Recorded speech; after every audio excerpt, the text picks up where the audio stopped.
Hello everybody, I am Janhavi Panwar. Welcome back to my YouTube channel, or if you people are new over here, then welcome to my YouTube channel. In this video, I'm gonna be telling you some of my personal favorite English series to watch in order to improve your English.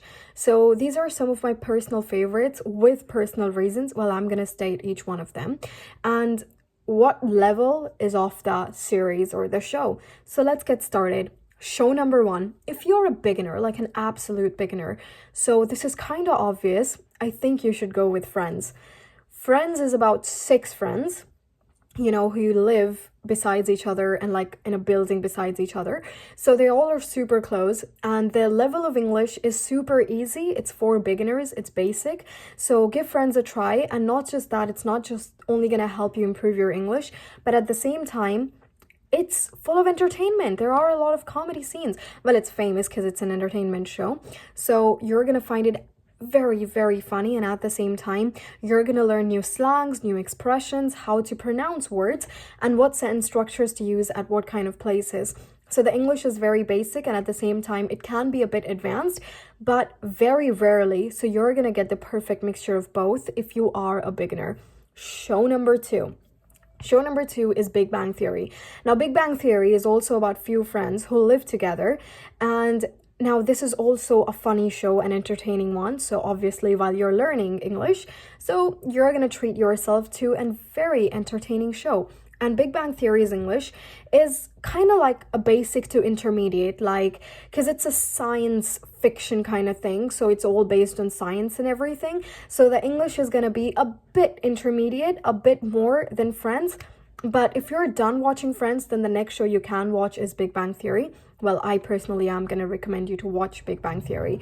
Why? Because given the English level of Big Bang Theory, I think it's perfectly fine if you have watched Friends, or if you already are a beginner, then go on and watch Big Bang Theory.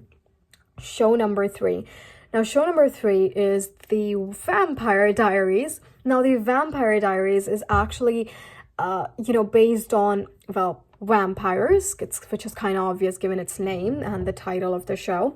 But Vampire Diaries is a very fun show. Now, it's not comedy, it's not entertaining. Well, it is entertaining, obviously, but it's not fun. It's not very comedy. It can be comedy at times, but it's kind of like a show, a serial. So you can watch the Vampire Diaries. It's basically about few teenagers who are vampires.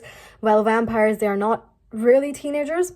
You're gonna see once you watch the show. But the best part of the show is that you can become familiar with English phrases. You can become familiar with English slangs, with new sentence structures, and not just new, but the kind of language that they use in their daily life. That's what you're going to become familiar with. Show number 4, we have Sherlock. Now, Sherlock is about Sherlock Holmes, obviously. So now the level of Sherlock Holmes is kind of, it varies from intermediate to advanced. So obviously there are going to be mysteries and everything. I think Cumberbatch is playing the character. So you're absolutely going to love this. This is going to be in pure British accent as well. So you can get the perfect mixture with Friends, Big Bang Theory, and Vampire Diaries with an American accent. And then when we watch Sherlock, so it's going to be a perfect British accent. Moving on to show number 5.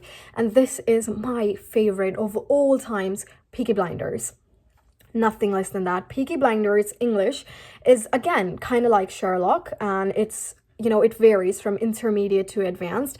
Now, the English used in the British accent, it's used of around 18th and 19th century of Britain. So the English can be a bit advanced, and it's not the same as the current times, but I think if you watched all of the 4 shows before, then it's not going to be very difficult for you to watch and understand Peaky Blinders. So go with Peaky Blinders. You're going to love the accent, you're going to love the cinematography, you're going to love the, I don't want to say this word, but I think you're going to love the aesthetic.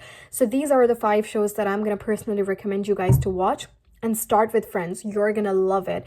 The thing is, the more you watch native speakers, the more you listen to native speakers, and the more you listen to them in their daily context, the more fluent your English becomes.